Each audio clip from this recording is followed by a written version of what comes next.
Bonjour, bonjour, bonjour à tout le monde. Letomoni na image, c'est Madame Denise Nyakero Tshisekedi, l'épouse de notre président Félix Tshisekedi. Lobi akendaki na province ya Chopo, précisément na ville ya Kisangani. Bato mususu barumbitu na me province ya Chopo susu ndenge nini, oui. Depuis 2015, tokoma na 26 provinces. Donc basala découpage ya ba province. Oyo ezalaki o Zaïre na kala.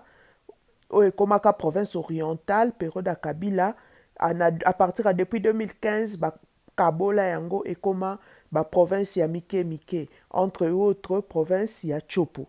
Donc Madame Denise Nyakeru akendaki kuna na cadre baactivité ya fondation na ye fondation Denise Nyakeru oyo eza na baactivité nango esalaka ebele oyo toyebi entre autres octroi bapesaka bana babourse d'études oyo eza promotion moko basalaka mpona kopousse bana na excellence pour que bongisa to mpe mboka ebongisa une élite congolaise lobi.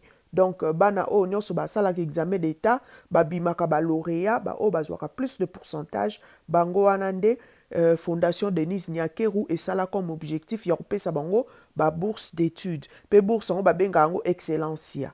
Donc objectif ezali bapesa 1000 bourses na niveau ya Congo et 100 bourses à l'étranger donc dans 10 ans. Programme ESA ndengwana donc la première édition ebandaki na 2020 bana mususu baza na France bana mwana moko bien mibale bakendaki États-Unis ba mususu baotanga sur place na Kinshasa.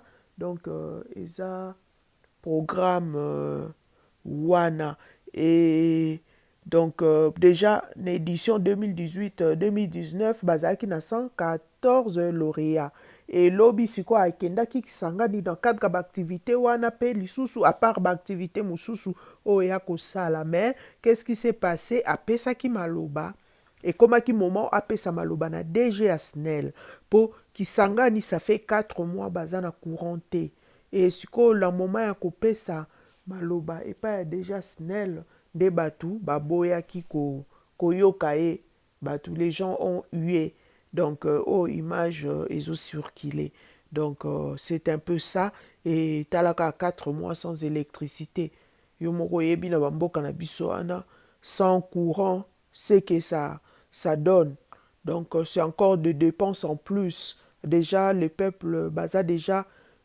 appauvri misala eza te mbongo eza te en plus ya koluka ya kolia ya komela balukaka susu mbongo ya kosomba makala mbongo ya kosombaka ya kokende kofutaka mpona kochargeaka batelefone donc talaka apasi wana donc molili mpe ememaka insécurité donc kotambola na kobanga donc c'est beaucoup de choses à la fois.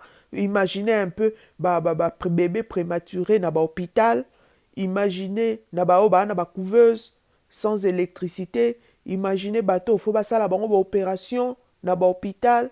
Donc bon, imaginez un peu tout ce que ça peut entraîner comme conséquence et ça fait 4 mois que Kisangani ezana molili na courant et alors population ezalaki ya kosilika balingai koyoka DG ya SNEL te. Merci.